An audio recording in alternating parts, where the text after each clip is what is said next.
Hello dear students, how are you all. कैसे हैं आप सब लोग। उम्मीद करता हूं कि आप सब लोग बहुत बेहतर और बहुत जबरदस्त होंगे।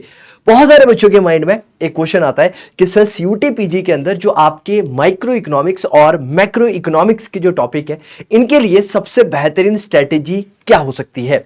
यानी अगर मुझे माइक्रो इकोनॉमिक्स और मैक्रो इकोनॉमिक्स के टॉपिक्स को बहुत अच्छी तरह से अगर कवर करना है तो what should be the right approach. क्या राइट अप्रोच होनी चाहिए इन टॉपिक्स को कवर करने की। क्योंकि माइक्रो इकोनॉमिक्स और मैक्रो इकोनॉमिक्स से देखा गया है कि अच्छे खासे क्वेश्चंस आपके एग्जाम के अंदर पूछे जाते हैं सीयूटी पीजी के अंदर। तो सीयूटी पीजी के अंदर अगर मैं पीछे के ट्रेंड्स की बात करता हूं तो micro economics plus macro economics 20 to 30 questions के बीच में अलाइंड रहते हैं। हालांकि ये जो प्रोपोर्शंस है क्वेश्चंस का, ये ऊपर नीचे हो सकता है, यानी कुछ क्वेश्चंस माइक्रो से ज्यादा पूछे जा सकते हैं और कई बार क्वेश्चंस जो है वो मैक्रो से भी ज्यादा पूछे जा सकते हैं। It totally depends upon the examiner. तो हमें यह समझना होगा कि माइक्रो इकोनॉमिक्स के टॉपिक्स को कैसे आप सब लोग बहुत अच्छी तरह से कवर कर सकते हैं, कैसे आप सब लोग मैक्रो इकोनॉमिक्स के टॉपिक्स को कवर कर सकते हैं। तो यह सब समझने से पहले आप सब लोगों के लिए एक इंपॉर्टेंट बात बता देता हूं कि अगर आप सब लोग सीयूटी पीजी इकोनॉमिक्स की तैयारी कर रहे हैं तो ये टेलीग्राम चैनल आप सब लोगों के लिए एक वन स्टॉप सॉल्यूशन हो जाता है। क्योंकि इस टेलीग्राम चैनल के थ्रू आप सब लोगों को देखने के लिए मिलता है कि आप सब लोगों के जो भी सीयूटी पीजी इकोनॉमिक्स से रिलेटेड क्वेश्चंस होते हैं वो सारा का सारा सॉल्यूशन आपको दे सकता है ये एक चैनल। जी हां, अब बात करते हैं कि क्या मास्टर्स कैसे किया जा सकता है इकोनॉमिक्स की सक्सेस को। इसका पूरा का पूरा ब्लूप्रिंट क्या रहेगा। अगर मैं मास्टर की बात करूंगा तो आज स्पेसिफिकली दो टॉपिक्स के बारे में मैं बात करने वाला हूं। एक मैं माइक्रो इकोनॉमिक्स के टॉपिक के बारे में बात करूंगा और सेकंड मैं मैक्रो इकोनॉमिक्स के टॉपिक के बारे में बात करूंगा। आप सब लोग बहुत अच्छी तरह से जानते हैं कि माइक्रो इकोनॉमिक्स और मैक्रो इकोनॉमिक्स ये बहुत ज्यादा इंपॉर्टेंट टॉपिक एक डोमेन के तौर पर आपके इकोनॉमिक्स के अंदर देखने के लिए मिलते हैं।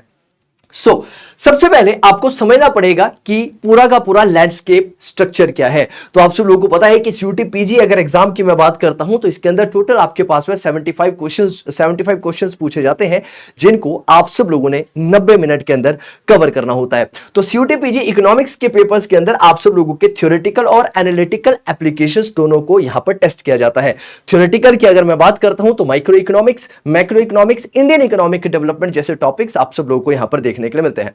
प्रैक्टिकली अगर मैं यहां पर बात करूं तो आपके पास में मैथमेटिक्स के टॉपिक्स आप लोगों को यहां पर देखने के लिए मिलते हैं। स्टैट्स का टॉपिक आप सब लोगों के पास यहां पर अलाइंड रहता है। लेकिन स्टैट्स की अगर मैं बात करता हूं, मैथमेटिक्स की मैं बात करता हूं और उसको सॉल्व करने का क्या बेहतरीन तरीका हो सकता है उसके बारे में डिस्कशन किया जाएगा। कहां पर? एक अलग सी वीडियो के अंदर, जहां पर मैं काफी ज्यादा डिटेल में आपके सामने इन टॉपिक्स के बारे में यहां पर बात करने वाला हूं। आज ये स्पेसिफिकली वीडियो रहेगी माइक्रो इकोनॉमिक्स और मैक्रो इकोनॉमिक्स के बारे में।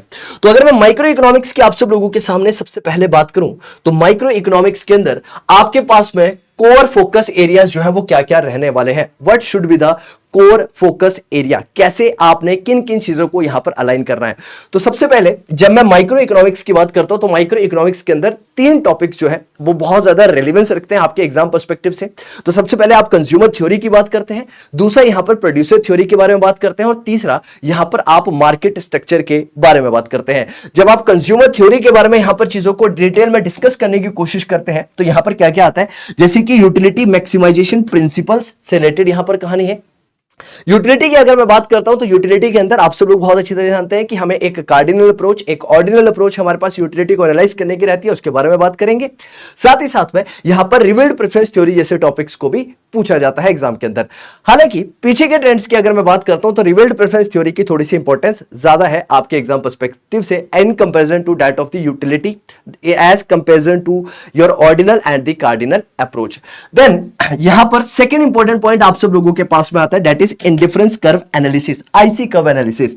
डिमांड इलास्टिसिटी का जो कॉन्सेप्ट है, डिमांड के बारे में बात करना, इलास्टिसिटी ऑफ डिमांड के बारे में बात करना, ये देन आपके पास में कंज्यूमर थ्योरी के अंदर इंपॉर्टेंट है।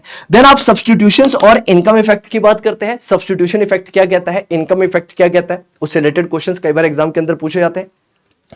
देन अगर मैं प्रोड्यूसर थ्योरी के बारे में बात करूं आप सब लोगों के सामने तो प्रोड्यूसर थ्योरी के अंदर आप प्रोडक्शन फंक्शंस के बारे में बात करते हैं। प्रोडक्शन फंक्शंस, आप सब लोग जानते हैं कि प्रोडक्शन बेसिकली होती क्या है, राइट। प्रोडक्शन बेसिकली एक ऐसी प्रोसेस है जहां पर हम इनपुट को कन्वर्ट करते हैं किसके अंदर, आउटपुट के अंदर। तो एक ऐसी प्रोसेस जहां पर इनपुट को आउटपुट के अंदर कन्वर्ट किया जाए उसको प्रोडक्शन बोलते हैं। तो प्रोडक्शन फंक्शंस के बारे में बात करेंगे, कॉस्ट कर्व्स के बारे में यहां पर बात होगी, उससे रिलेटेड इंटरप्रिटेशन के बारे में बात होगी, प्रॉफिट मैक्सिमाइजेशन स्ट्रेटजी के बारे में बात की जाएगी। प्रॉफिट की अगर मैं बात करता हूं तो आप सब लोग जानते हैं कि प्रॉफिट को यहां पर जनरली रिप्रेजेंट किया जाता है किसके साथ में, पाई के साथ में।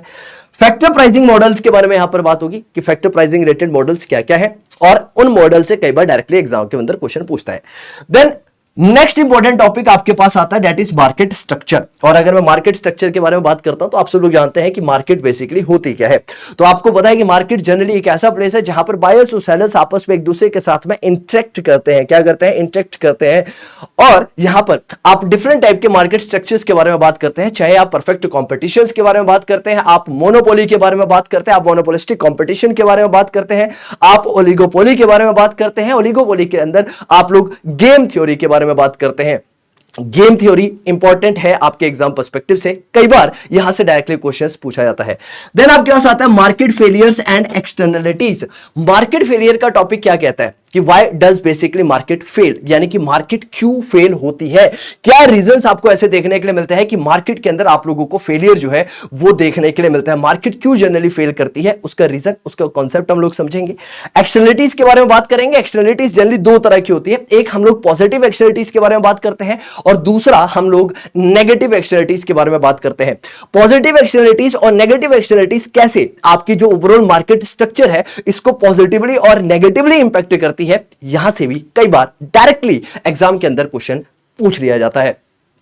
देन अगर मैं माइक्रो इकोनॉमिक्स की बात करता हूं तो मैक्रो इकोनॉमिक्स एक ब्रॉडर टॉपिक है in comparison to that of the micro economics. Micro economics के अंदर बेसिक्स, फंडामेंटल प्लस थोड़ा सा एडवांस लेवल का अगर आप लोग पढ़कर जाते हैं तो आप आसानी से इसको टैकल कर सकते हैं। बहुत ज्यादा दिक्कत आप सब लोगों के सामने यहां पर नहीं आने वाली है। सबसे ज्यादा दिक्कत जो बच्चे फेस करते हैं that is related to the macro economics. तो मैक्रो इकोनॉमिक्स के अंदर क्या क्या आता है सर, तो सबसे पहले यहां पर बात की जाती है नेशनल इनकम अकाउंटिंग की। और अगर मैं नेशनल इनकम अकाउंटिंग की बात करता हूं तो नेशनल इनकम अकाउंटिंग के अंदर पूरा का पूरा नेशनल इनकम से जो भी रिलेटेड टॉपिक्स है, खासकर यहां पर methods of computation of the national income, चाहे वो इनकम मेथड हो, चाहे वो एक्सपेंडिचर मेथड हो, चाहे वो वैल्यू एडेड मेथड हो, ये तीनों के तीनों मेथड जो है बहुत ज्यादा इंपॉर्टेंट है। कई बार डायरेक्टली एग्जाम के अंदर इनके methods of computation of national income से क्वेश्चन जो है डायरेक्टली पूछ लिया जाता है। बहुत सारे बच्चे ये समझते हैं कि सर ये सारी चीजें तो हम लोग कहीं ना कहीं 12th क्लास के अंदर भी पढ़कर आए हैं, लेकिन यहां पर थोड़ा सा एडवांस पर्सपेक्टिव से आप सब लोग देखते हैं। तो यहां पर आप जीडीपी के बारे में बात करते हैं, जीएनपी, एनएनपी के बारे में बात करते हैं, सर्कुलर फ्लो ऑफ इनकम के बारे में बात करते हैं, open and closed economics model के बारे में यहां पर बात करते हैं। आपको डेफिनेटली पता ही होगा कि क्लोज्ड इकोनॉमी और ओपन इकोनॉमी के अंदर बेसिक फर्क क्या होता है, बेसिक डिफरेंस क्या होता है।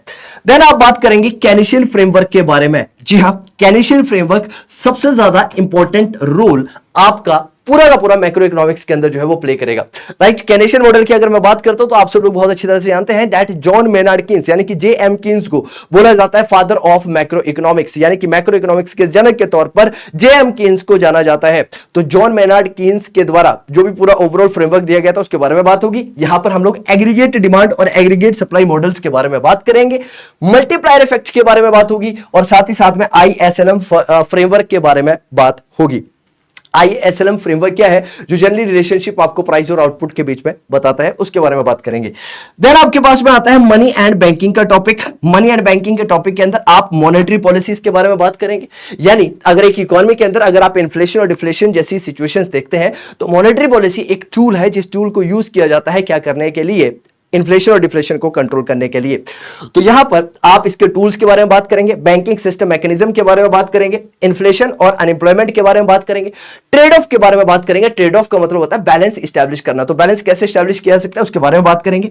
देन इसके अंदर एक इंपॉर्टेंट टॉपिक है आपके पास में इंटरनेशनल ट्रेड, यानी इंटरनेशनल ट्रेड क्या होता है। इंटरनेशनल ट्रेड का मतलब क्या होता है, जब हम लोग ओपन इकोनॉमी मॉडल के अंदर बात करते हैं, जहां पर हम एक्सपोर्ट और इंपोर्ट की बात करते हैं उसके बारे में बात होगी।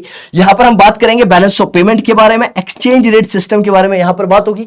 एक्सचेंज रेट सिस्टम के अंदर हम लोग फिक्स्ड एक्सचेंज रेट सिस्टम और फ्लेक्सिबल एक्सचेंज रेट सिस्टम के बारे में बात करेंगे। कंपैरेटिव एडवांटेज थ्योरीज के बारे में बात करेंगे। कंपैरेटिव एडवांटेज थ्योरीज के अंदर डिफरेंट थ्योरीज जो हमारे पास आती हैं वो सारी की सारी थ्योरीज यहां पर रहने वाली है। अब आपके पास में 6 महीने के आसपास का समय बचा है, हालांकि अब 6 महीने से भी थोड़ा सा समय जो है वो आप लोगों के पास में कम है। तो कैसे 6 महीने के अंदर मैं पूरे के पूरे एग्जाम को कवर कर सकता हूं, टैकल कर सकता हूं, उससे रिलेटेड बातचीत होगी। तो पहला, मैं पहले भी बता चुका हूं, फाउंडेशंस को स्ट्रॉन्ग करिए, माइक्रो इकोनॉमिक्स मैक्रो इकोनॉमिक्स के फाउंडेशंस को बहुत अच्छी तरह से स्ट्रॉन्ग करिए, जिसके लिए आप 11th क्लास और 12th क्लास के बुकलेट्स को फॉलो कर सकते हैं। साथ ही साथ में ग्रेजुएशन लेवल के बुक्स को भी आप लोगों ने यहां पर फॉलो करना है। सेकेंड, आपके पास में क्या आता है कि 3 से 4 मंथ में आप लोगों को क्या करना है, स्ट्रेंथन करना है अपने कॉन्सेप्ट को। यहां पर बेसिक्स को स्ट्रॉन्ग करिए, बेसिक्स को स्ट्रॉन्ग करने के बाद एडवांस लेवल की बुक्स को फॉलो करिए। और तीसरा, आपके पास में क्या आता है, फुल मॉक टेस्ट देना। और मॉक टेस्ट हर किसी एग्जाम के लिए सबसे ज्यादा इंपॉर्टेंट रोल प्ले करते हैं। अगर आप सब लोग मॉक टेस्ट नहीं दे रहे हैं तो आप लोग इस चीज के ऊपर बिलीव करके चलिएगा कि सिलेक्शन होने की पॉसिबिलिटीज उतनी ही आप लोगों की कम हो जाती है। तो जितना ज्यादा आप लोग मॉक टेस्ट देंगे उतना ज्यादा आप लोगों के सिलेक्शन के चांसेस जो है वो इंक्रीज होंगे, और यही चीज आपको बाकी सबसे अलग लेकर जाएगी। तो क्या क्या आप लोगों को बुकलेट्स को फॉलो करना है, हालांकि मैंने बहुत सारे बुकलेट्स को आप लोगों को बताया है, तो आप लोग उन बुकलेट्स को फॉलो कर सकते हैं। इसके साथ साथ आप लोग कुछ एडिशनल बुकलेट्स को भी फॉलो कर सकते हैं, राइट। वो क्या क्या है, जैसे कि माइक्रो इकोनॉमिक्स के लिए आप सब लोग फॉलो कर सकते हैं पेंडेंक्स एंड रोमेनफेल्ड की किताब को। वेरिएंस इंटरमीडिएट माइक्रो इकोनॉमिक्स की किताब जो है इसको फॉलो किया जा सकता है, और वेरिएंस की किताब मैं भी जनरली आप सब लोगों को रिकमेंड करता हूं। मैक्रो इकोनॉमिक्स के लिए आप सब लोगों के द्वारा मैनकिम्स प्रिंसिपल्स एंड डर्नबर्स्ट एंड फिस्चर की बुक आती है, उसको फॉलो किया जा सकता है। और इंडियन कंटेक्स्ट में अगर आप लोग इसके बारे में बात करेंगे तो मिश्रा एंड पुरी की किताब आती है, जो कि पूरी की पूरी अप्लाइड इंडियन इकोनॉमिक्स के ऊपर है, उसको आप लोग फॉलो कर सकते हैं।